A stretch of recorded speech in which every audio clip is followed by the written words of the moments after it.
Toninho, aqui no Jornal Jovem Pan para todo o Brasil, o presidente dos Estados Unidos, Donald Trump, conversou com o governador de Minnesota nessa segunda, depois da escalada dos protestos contra o ICE no estado. Editor de internacional Fabrício Naisky chegando aqui nos nossos estúdios. Fabrício, qual foi a avaliação desse encontro? A escalada da violência aumentou bem já nesse fim de semana e os protestos também. Boa noite, bem-vindo. Boa noite, Thiago. Boa noite a todos que acompanham o Jornal Jovem Pan. Segundo Donald Trump, a conversa teve um tom conciliatório. Ele e o governador Tim Walz, que foi vice na chapa de Kamala Harris em 2024, um rival de Donald Trump, estão, segundo Trump, na mesma página em diversos assuntos, estão de acordo com diversas questões. Qual é o saldo dessa reunião, segundo fontes? Primeiro, o acordo entre os dois da retirada de parte dos agentes do ICE que estão atualmente no estado de Minnesota, em meio a uma disputa entre ICE e o estado de Minnesota. Isso porque o governo federal, a Casa Branca, pede a cooperação da polícia local, da polícia de Minneapolis, que é a principal cidade do estado de Minnesota, para essas operações que a agência migratória tem realizado por lá há algumas semanas. Minneapolis é uma cidade santuário. A polícia local não compartilha da sua inteligência, não auxilia o ICE nas suas operações.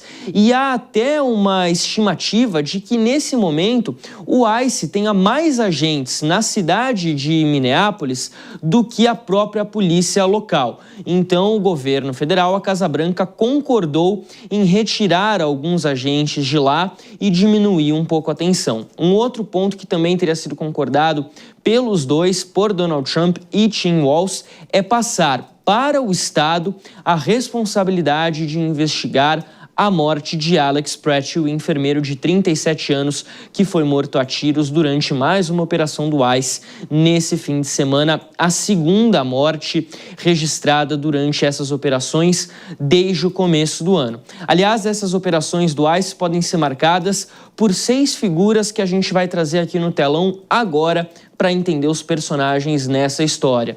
Começando por Rennie Good e Alex Pratt, os dois mortos por agentes do ICE nessas operações que têm sido feitas desde o começo do ano. Rennie Good, uma mulher que estava dentro do próprio carro, e Alex Pratt, um enfermeiro. Os dois acabaram sendo alvos de tiros de agentes do ICE. A versão oficial apresentada pelo governo é que os agentes foram intimidados, estavam sob perigo e agiram em legítima defesa. Mas essas mortes têm causado muito estranhamento na população, muita revolta popular, incluindo de empresas ali da região de Minneapolis, de todo o estado de Minnesota, que pedem a saída dos agentes do ICE. Do lado democrata, você tem o governador Tim Walz, como eu já destaquei, um rival político de Donald Trump, e o prefeito de Minneapolis, Jacob Frey, que já usou até uma expressão muito dura pedindo para que o ICE saia imediatamente da cidade que ele governa. E do lado republicano, do lado do governo federal, a figura de Donald Trump, que, segundo a porta-voz da Casa Branca, Karoline Leavitt, disse que não quer que os agentes do ICE matem pessoas, mas pediu que a população pare com a resistência a essas operações, a essas batidas conduzidas pela agência federal. Essa foi a frase da Karoline Leavitt hoje à tarde, um pouquinho depois da confirmação da ligação telefônica entre Trump e Tim Walz. E também Gregory Bovino. Esse aqui é um nome muito interessante da gente analisar, porque é ele que tem conduzido as operações do ICE lá em Minnesota. E hoje chegou a informação de que ele está deixando o estado, depois de falas muito polêmicas, depois dessa atuação que tem sido considerada muito dura dos agentes. Gregory Bovino e alguns agentes também ali que têm encabeçado essa operação estão deixando o estado de Minnesota.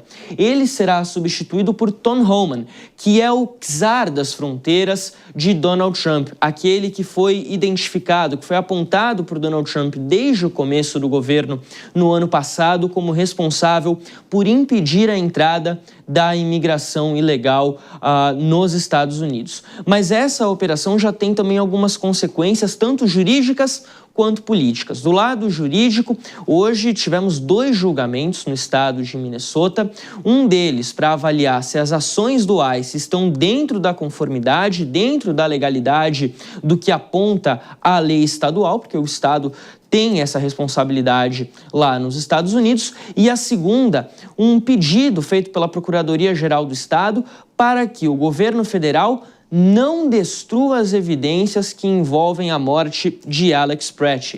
E a segunda repercussão, que é a repercussão política, é o pré-candidato republicano ao governo de Minnesota, disse que vai deixar a disputa na tarde de hoje, porque um estado que já é mais tradicionalmente democrata se tornou, segundo ele, impossível de ser conquistado pelos republicanos.